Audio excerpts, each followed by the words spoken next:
দেখছেন রিপাবলিক বাংলা চা আড্ডার খবরে আপনাদের প্রত্যেককেই স্বাগত। আর চা আড্ডার খবরে আমাদের আজ নজর রাখতেই হচ্ছে কিশলয় বাংলাদেশের দিকে। আমরা লাগাতার বাংলাদেশের প্রত্যেকটা আপডেট আপনাদের সামনে তুলে ধরছি, কেননা যেভাবে চিন্ময় কৃষ্ণ প্রভুকে গ্রেফতার করা হলো এবং গ্রেফতারির পরবর্তী যে ছবিগুলো দেখালাম আমরা আপনাদেরকে, যে ছবিগুলো ওপার বাংলা থেকে এপার বাংলায় এসে পৌঁছেছে, রিপাবলিক বাংলার দর্শকদের আমরা দেখিয়েছি কিশলয়, সেই ছবিগুলো দেখার পর ভাবতে হচ্ছে এবং সেই ভাবনাটা কবে শেষ হবে সেটার বোধহয় সব থেকে বড় প্রশ্ন থাকছে বাংলাদেশের এই মুহূর্তের এক প্রকারের জঙ্গিদের সমর্থনে চলা ইউনূস সরকারের ওপর। গতকাল আদালতের বাইরে যেভাবে হিন্দুদের ওপর, সনাতনীদের ওপর লাঠিচার্জ করলো একদিকে পুলিশ, গ্রেনেড ছুড়ল কট্টরপন্থীরা বলা হচ্ছে, এবং সেই শব্দ আমরা শুনতে পেয়েছি। তার সঙ্গে সঙ্গে যেভাবে আক্রমণ হলো হিন্দুদের ওপর, এবং তারপর কি হলো মধুকল্পিতা, সেই আক্রমণের দায়ভারও ঠেলে দেওয়া হলো হিন্দুদের ওপর। কট্টরপন্থীদের আক্রমণে নিহত হয় এক আইনজীবী আদালতের বাইরে। সেই আইনজীবীর নিহত হওয়ার দায় ঠেলে দেওয়া হলো হিন্দুদের ওপর, কিন্তু ছবিতে স্পষ্ট কট্টরপন্থীদের হামলায় নিহত হয়েছে এই আইনজীবী, হিন্দুদের হামলায় নয়। কারণ হিন্দুরা কারুর হাতে অস্ত্র ছিল না, আমরা সকাল থেকে সেই ছবি দেখেছি, নিরস্ত্রভাবে হিন্দুরা প্রতিবাদ করছিল, কিন্তু অস্ত্র হাতে কট্টরপন্থীরা এবং পুলিশের সামনেই জঙ্গিরা এসে পৌঁছয় এবং আক্রমণ শুরু করে হিন্দুদের ওপর, এবং তাদের আক্রমণেই মৃত্যু হয় আইনজীবীর। সেই ফুটেজ আমরা প্রাথমিকভাবে পাচ্ছি। কিশলয়, যে ছবিটা দেখাচ্ছি আমরা তাতে এক প্রকার স্পষ্ট হয়ে গিয়েছে যে এই আইনজীবীর মৃত্যু হয়েছে আদালত চত্বরে যে জমায়েত হয়েছিল হিন্দুদের, যখন চিন্ময় কৃষ্ণ প্রভুকে নিয়ে যাওয়ার জন্য সেখানে যখন নিয়ে যাওয়ার জন্য গাড়ি এসে দাঁড়িয়েছিল, ঠিক সেই মুহূর্তে দাঁড়িয়ে সেখানে হাজার হাজার হিন্দু সমর্থক বাংলাদেশে যারা ইউনূস সরকারের বিরুদ্ধে পথে নেমেছিলেন, তারা প্রতিবাদ করছিলেন, তারা বলছিলেন যে একেবারে অন্যায়ভাবে গ্রেফতার করা হয়েছে চিন্ময় কৃষ্ণ প্রভুকে, তাকে নিঃশর্ত জামিন দিতে হবে। এই দাবিকে সামনে রেখে যখন তারা সেখানে আন্দোলন করছে, তখন কি দেখতে পেলাম, ইউনূস সরকারের পুলিশ বর্বরোচিতভাবে লাঠিচার্জ করলো। লাঠিচার্জ করে তারা থামেনি, তারা একের পর এক বোমাবাজি করেছে। আর এই লাঠিচার্জের সময় এই আইনজীবীর ওপর একের পর এক যে লাঠির ঘা পুলিশের, সেই যে অত্যাচার বর্বরচিত, সেটা কার্যত স্পষ্ট। দেখো মধুকল্পিতা, পুলিশ একদিকে আক্রমণ চালিয়েছে হিন্দুদের ওপর, লাঠিচার্জ করেছে। এইখানে দেখা যাচ্ছে সাদা পোশাকে কিছু কট্টরপন্থী তারা আক্রমণ করছে আইনজীবীর ওপর। আমরা দেখেছি সকাল থেকে চিন্ময় কৃষ্ণ প্রভু তিনি নিজে বলেছেন শান্তিপূর্ণ আন্দোলন করুন, তিনি প্রিজন ভ্যানের ভিতর থেকে বলেছেন, এবং তারপরে আমরা দেখেছি সনাতনীদের ওপর লাঠিচার্জ হওয়ার পরেও তাদের কারুর হাতে অস্ত্র ছিল না। আমাদের কাছে লাইভ ফুটেজ আছে, ভিজুয়াল আছে, আমরা লাইভ দেখিয়েছি। কিন্তু তারপর হঠাৎ করে সাডেনলি কিছু কট্টরপন্থীরা হাতে দা, অস্ত্র, লাঠি নিয়ে এসে উপস্থিত হয়, আক্রমণ করে হিন্দুদের ওপরে। এবং এখানে সেই ছবি দেখা যাচ্ছে, আইনজীবীকে ফেলে নৃশংসভাবে মারা হচ্ছে। কট্টরপন্থীরা সেই কাজ করছে, সেটা সোশ্যাল মিডিয়ায় ভাইরাল এই ভিডিওতে দেখা যাচ্ছে, কিন্তু দায় ঠেলা হচ্ছে সনাতনীদের ওপর, হিন্দুদের ওপর, ইসকনের ওপর। তার মানে মধুকল্পিতা এটা একটা পরিকল্পনা, যে পরিকল্পনা বাস্তবায়িত করতে কট্টরপন্থীরা উঠে পড়ে লেগেছে। কি পরিকল্পনা? নিজেরা খুন করে নৃশংসভাবে দায় ঠেলা হবে হিন্দুদের ওপর, যাতে বলা যায় যে আসলে হিন্দুরা এই আন্দোলনে হিংসা ব্যবহার করেছে এবং খুন করেছে। এটা একটা পরিকল্পনা। এটা হিন্দুদের বিরুদ্ধে একটা ষড়যন্ত্রের চেষ্টা চলছে, ইউনূস সরকারের চেষ্টা। যে চেষ্টাটা আমরা দেখতে পেলাম, একেবারে চিন্ময় কৃষ্ণ প্রভু তাকে গ্রেফতার করা হলো, এবং তাকে গ্রেফতারের পরে যে নাটকটা আমরা দেখলাম চট্টগ্রাম আদালত চত্বরে, তাকে হেফাজতে চাইলই না বাংলাদেশ পুলিশ। তারপরে ভাবুন একবার, কতটা সে অন্যায় করলে একটা মানুষকে পুলিশ হেফাজতে চাইতে পারে না। এবং চট্টগ্রাম আদালতের যেমনটা এখনো পর্যন্ত নির্দেশ, তাকে চট্টগ্রাম থানাতে সেখানেই রাখা হয়েছে, রাতভর তিনি সেখানেই ছিলেন। কিশলয়, আমরা পরবর্তীতে যদি আপডেট পাই যে চিন্ময় কৃষ্ণ প্রভু তাকে রাত্রেবেলা কিছু খেতে দেওয়া হয়েছে কিনা, তিনি আদৌ কোনো খাবার খেতে পেরেছেন কিনা, সেগুলো সবই নিঃসন্দেহে আমরা দর্শকদের জানাবো, কেননা এটাই এখন সব থেকে বড় প্রশ্ন যে চিন্ময় কৃষ্ণ প্রভু তিনি ঠিক আছেন কিনা, তিনি ভালো আছেন কিনা, এটাই সব থেকে বেশি জানার প্রয়োজন এই মুহূর্তে। কিশলয়, ঠিক একেবারে। এবং এই মুহূর্তে আমাদের সঙ্গে যারা অতিথি উপস্থিত রয়েছেন, আমাদের সঙ্গে রয়েছেন মানস ভট্টাচার্য লেখক, আমাদের সঙ্গে রয়েছেন রাজা রাজাগোপাল ধর চক্রবর্তী, আন্তর্জাতিক সম্পর্ক বিশেষজ্ঞ এবং অধ্যাপক। আমি প্রথমেই যাব মানসদার কাছে। মানসদা, এই ছবিতে স্পষ্ট হচ্ছে গতকাল একটা ন্যারেটিভ সেট করা হলো মানসদা, যে হিন্দুরা আক্রমণ করে একজন আইনজীবীকে খুন করেছে, কিন্তু সেটা এক্সপোজড হলো। কিভাবে এক্সপোজড হলো? 1 নম্বর, ভিডিওতে প্রকাশ পেল, আমরা সকাল থেকে দেখিয়েছি, হিন্দুদের হাতে কোনো অস্ত্র ছিল না, তাদের ওপর উল্টে মারা হয়। শুধু পুলিশ মারে না, কট্টরপন্থীরাও এসে মারে, সেই ছবি আমরা দেখিয়েছি। এবং এই ছবিতে স্পষ্ট হাতে রামদা, লাঠি ইত্যাদি নিয়ে মারধর করা হচ্ছে আইনজীবীকে, তারপর তার মৃত্যু হয়। অর্থাৎ এটা একটা পরিকল্পনা হিন্দুদের এই আন্দোলনকে পিছনে ঠেলে দেওয়ার, যাতে বলা যায় যে আসলে হিন্দুরা হিংসাত্মক হয়ে উঠেছে। মানসদা,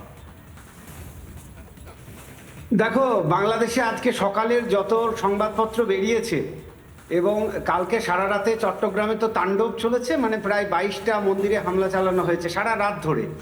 আজকে যখন বিভিন্ন সংবাদপত্র তুমি যদি দেখো, আমি কোনো সংবাদপত্রের নাম না করেই বলছি, বাংলাদেশের প্রধান সংবাদপত্র তারা প্রত্যেকে লিখেছে যে সিসিটিভির ফুটেজ দেখে 5 জনকে শনাক্ত করা গেছে এবং 5 জনকে ডিটেন করেছে পুলিশ। তার প্রধান মাথাকে না ওখানকার যিনি ছাত্র সমন্বয়ক, মানে বৈষম্য বিরোধী ছাত্র আন্দোলনের নেপথ্যে যে মৌলবাদীরা কাজ করছিল, তারাই কালকে এই সনাতনীদের ভিড়ে ঢুকে এই হত্যাকাণ্ড চালিয়েছে। বাংলাদেশের মানুষের বোঝা উচিত যে এই পুরনো কায়দাতেই কিন্তু পুরো আন্দোলনটা চলছে। ছাত্র আন্দোলনের নামে কিন্তু মৌলবাদীদের হাতে রাশ চলে যাচ্ছে। কালকে সনাতনীরা এটা বুঝতেও পারেনি যে তাদের মধ্যে এই মৌলবাদীরা ঢুকে গেছে, যার নেতৃত্ব দিয়েছে চট্টগ্রামের ছাত্র সমন্বয়ক। তারা সেখান থেকে টেনে নিয়ে গেছে। পুলিশ কালকে গভীর রাত পর্যন্ত পুলিশ কিছুতেই তাদের নাম জানাতে চায়নি। তার কারণ হচ্ছে পুলিশও জানে যে এদের নাম জানালে পুরো সরকারের ভিতটাই কেঁপে যাবে, কারণ সরকারই এই কাজটা করিয়েছে পরোক্ষভাবে বা প্রত্যক্ষভাবে। এবং ছাত্র সমন্বয়করা যে আদতে মৌলবাদীদের দ্বারা মদতপুষ্ট, সেটা আজকে বাংলাদেশের বিভিন্ন সংবাদপত্রে প্রায় স্পষ্ট হয়ে গেছে। তার মানে এটা সেই পুরনো কায়দা, যেখানে দুর্গাপুজোর প্যান্ডেলে ধর্মগ্রন্থের অপমান হয়েছে, নিজেরাই ধর্মগ্রন্থ রাখতো, নিজেরাই ধর্মগ্রন্থের অপমান করতো, তারপর নিজেরাই দুর্গা মন্দির ভাঙচুর করতো। সেই একইভাবে কিন্তু চলছে। বাংলাদেশের মানুষের সাবধান হওয়ার সময় এসছে যে আস্তে আস্তে সমস্ত কিন্তু মৌলবাদীদের হাতে চলে যাচ্ছে। তো সেখান থেকে মানসদা, আমি 1 মিনিটের জন্য আমি একটু থামাবো। মানসদা, 1 মিনিটের জন্য থামাবো। আপনি বলছেন ছাত্র সমন্বয়কদের কথা, যাদের নাম উঠে এসেছে। বাংলাদেশ সূত্রে আমরা খবর পাচ্ছি যে মাথায় হেলমেট, রামদা এবং অস্ত্র হাতে চট্টগ্রাম বাকলিয়া কলেজের প্রাক্তন ছাত্রলীগের সভাপতি জিয়াউদ্দিন ফাহিম, যে আজম নাসিরের ডানহাত, এখন এই মুহূর্তে বিএনপির সঙ্গে ক্লোজ হয়েছে হাসিনার পদত্যাগের পর, এবং সমন্বয়কদের সঙ্গে ক্লোজ, সে সরাসরিভাবে যুক্ত রয়েছে এই হত্যাকাণ্ডে, এমনটাই উঠে আসছে বাংলাদেশ সূত্রে খবর, সেখানের স্থানীয় সূত্রে খবর। বলুন মানসদা, শেষ করুন।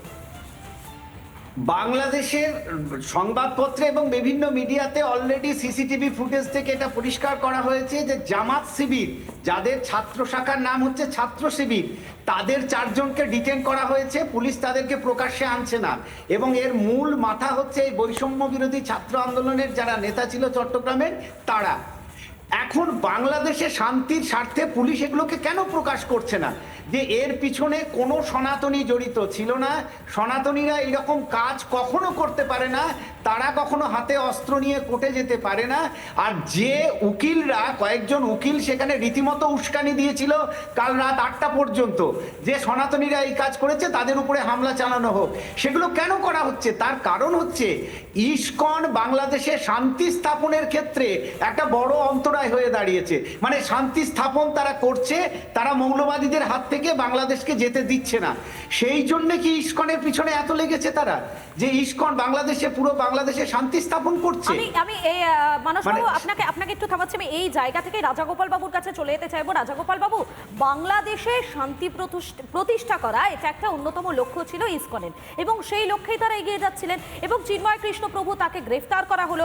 গ্রেফতার করার পর যখন হাজার হাজার হিন্দু সমর্থকেরা তারা রাস্তায় নামলেন, তারা প্রতিবাদ করলেন, শুধুমাত্র এই চট্টগ্রাম আদালত চত্বরে নয়, আমরা দেখিয়েছি একাধিক জায়গাতে যারা নেমেছেন পথে, সেই আন্দোলনকে ছত্রভঙ্গ করার জন্য একেবারে উঠে পড়ে লেগে গেল ইউনূস সরকার, এবং কোথাও গিয়ে কাঠগড়ায় তোলার চেষ্টা করা হচ্ছে বারবার হিন্দু সম্প্রদায়কে। এটা কেন হবে? একটা দেশে শান্তি ফেরানোর জন্য যদি কেউ কাজ করে থাকে তাহলে তার শাস্তি স্বরূপ তাকে কারাগারে যেতে হবে, শাস্তি স্বরূপ এইভাবে তাদের উপর নির্বিচারে লাঠিচার্জ বোমাবাজি করা হবে? তাহলে কি শান্তি ফেরানো কোনোভাবে সম্ভব? না, বাংলাদেশে যারা এখন শাসনকর্তা, উপদেষ্টার বকলমে যারা শাসন চালাচ্ছে, তাদের একমাত্র লক্ষ্য হচ্ছে যে কি করে হিন্দু ছাড়া শান্তি আসা যায়, হিন্দুদের তাড়িয়ে কি করে শান্তি আসা যায়। সে প্রক্রিয়া বহুদিনই শুরু হয়েছে। আমরা জানি 1901 সালে অবিভক্ত ভারতবর্ষে বাংলাদেশের ওই রিজিয়নে 31-32% হিন্দু ছিল, সেটা এখন গিয়ে দাঁড়িয়েছে 8%। প্রত্যেক সেন্সাসে এটা কমেছে, মানে হিন্দুকে তাড়িয়ে দাও, তাদের সম্পত্তি দখল করো, এটাই হচ্ছে সেখানকার মানুষের একান্ত ইচ্ছা। এবং সেই ইচ্ছার সঙ্গেই হাত মিলিয়েছে এখনকার সরকার। আমরা দেখেছিলাম যতদিন আওয়ামী লীগ ছিল সেভাবে হিন্দুদের উপর আক্রমণ ঘটেনি। তারপরে কিছুটা হিন্দুদের একটা অংশ আওয়ামী লীগের সাথে ছিল, ভেবেছিল তা এটাই তাদের রক্ষাকর্তা।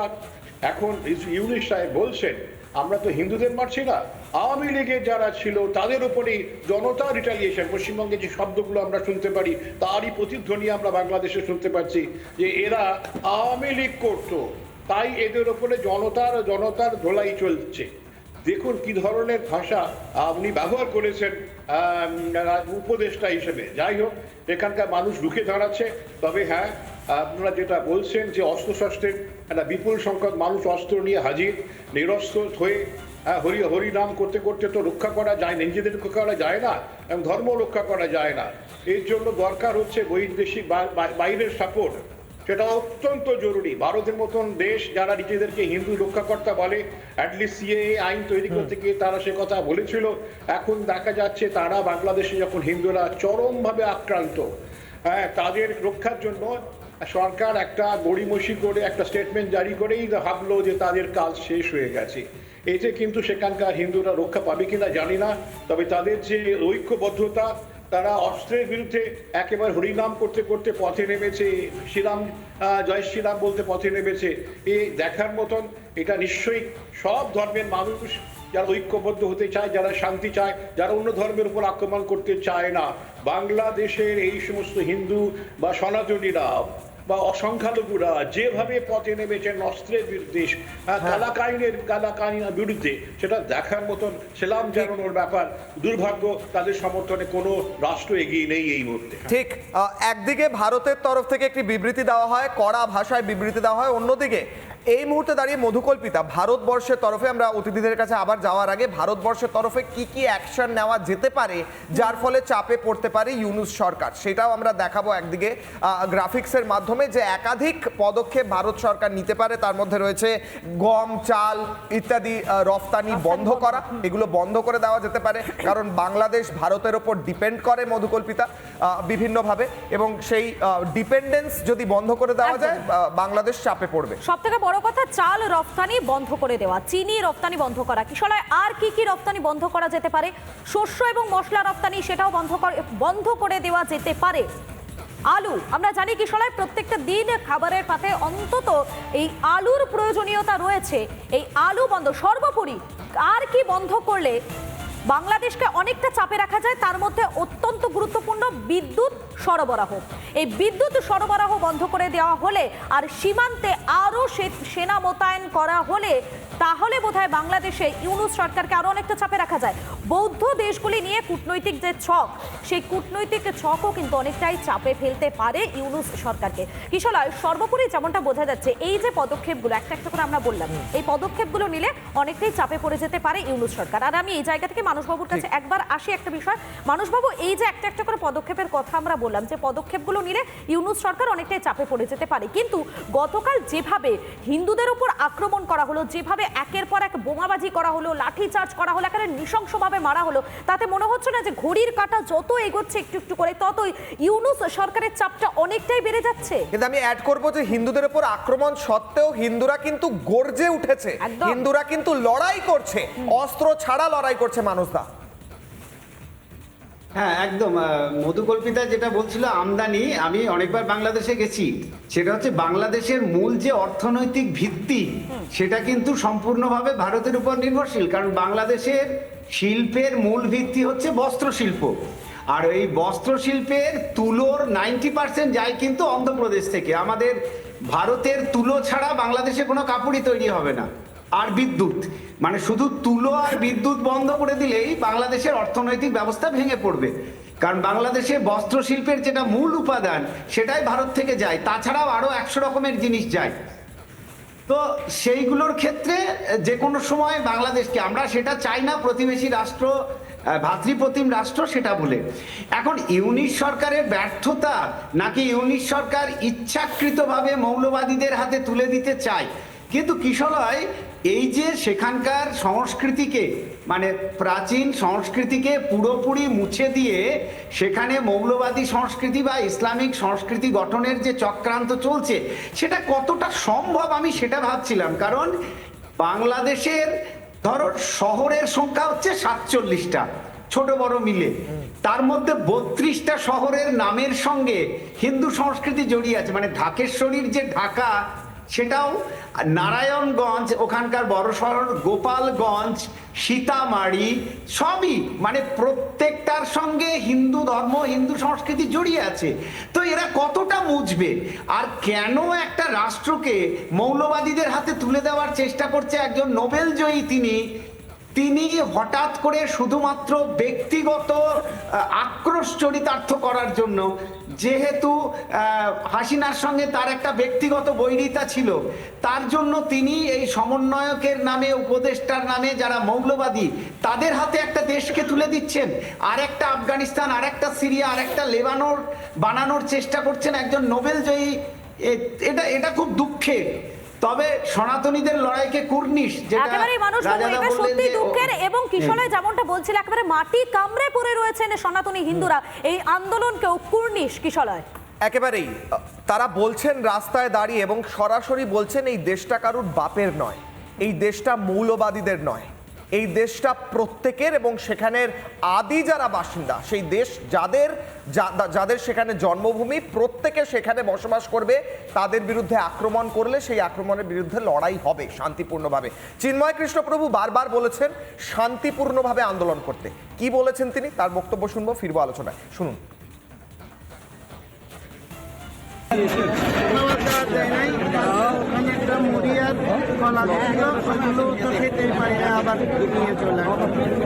আমি এখন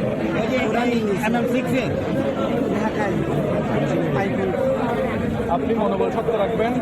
আমার অনুরোধ হচ্ছে সবার কাছে, আপনারা অনেক কষ্ট করেছেন সনাতনী সবাই মিলে অন্তত আমাদের কর্মসূচিগুলো যেন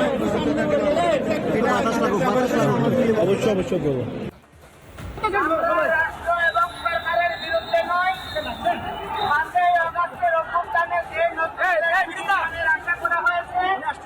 আমরা সনাতনীরা তার অংশীদার, স্থিতিশীল হয় এবং শান্তিপূর্ণ সহাবস্থান নষ্ট হয়। আমরা এরকম কিছু করবো না। আবেগকে সংযত করে, আবেগকে শক্তিতে পরিণত করে শান্তিপূর্ণ আন্দোলন করবেন। এবং আমাদের 8 দফা দাবি মৌলিক দাবি, এটা অযৌক্তিক দাবি নয়।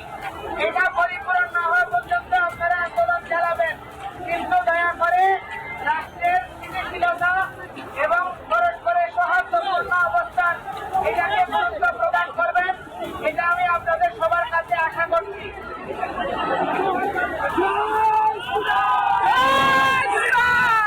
একদম আলোচনা শেষের দিকে আমি রাজাগোপালদার কাছে যাব। রাজাগোপাল বাবু, চিন্ময় কৃষ্ণপ্রভু তিনি একদম প্রিজন ভ্যানের ভিতর, তাকে খেতে দেওয়া হয়নি, বন্দি করে রাখা হয়েছে। তিনি সেখান থেকেও বলছেন শান্তিপূর্ণ আন্দোলন করুন, সৌহার্দ্যপূর্ণ আন্দোলন করুন, রাষ্ট্রকে অস্থিতিশীল করবেন না, শান্তিপূর্ণ থাকুন। আর বলা হচ্ছে এই হিন্দুরা নাকি খুন করেছে। হ্যাঁ, দেখুন, হিন্দুরা যে যদি ইতিহাস দিকে দেখা যায় যে আমরা দুষ্টের দমন করতে পারি, কিন্তু ভারতবর্ষের কোনো মানুষেরই যারা হিন্দু তারা কখনো মানে হিংসার কখনো ছড়ায় না, এবং কোনো দেশের প্রতি তাদের আগ্রহ নেই। আমরা সেটা দেখেছি, মানুষ মারার কোনো কৌশল হিন্দুদের সেভাবে নেই।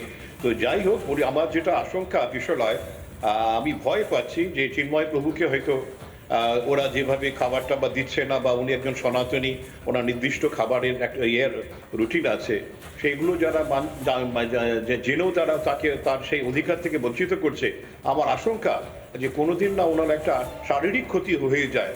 এবং যেটা পশ্চিমবঙ্গের যে মডেল আমরা দেখেছি, যে যেভাবে বলে দেওয়া হয় যে আত্মহত্যা হ্যান ত্যান, আমার প্রচণ্ড আশঙ্কা লাগছে একই মডেল না বাংলাদেশে ব্যবহার করা হয়। আমি ঈশ্বর আল্লাহর কাছে প্রার্থনা করব যেন চিন্ময় প্রভুকে যেন এই ধরনের এ থেকে রক্ষা করেন।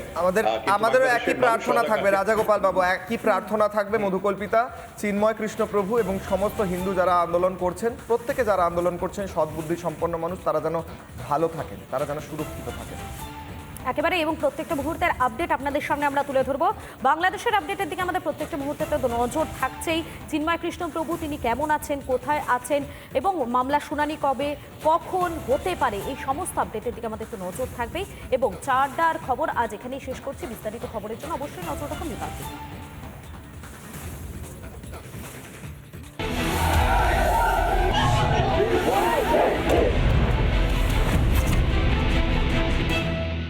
নানা ধরনের কন্টেন্ট দেখার জন্য লাইক করুন, শেয়ার করুন আমাদের ফেসবুক পেজ, সাবস্ক্রাইব করুন আমাদের ইউটিউব চ্যানেল।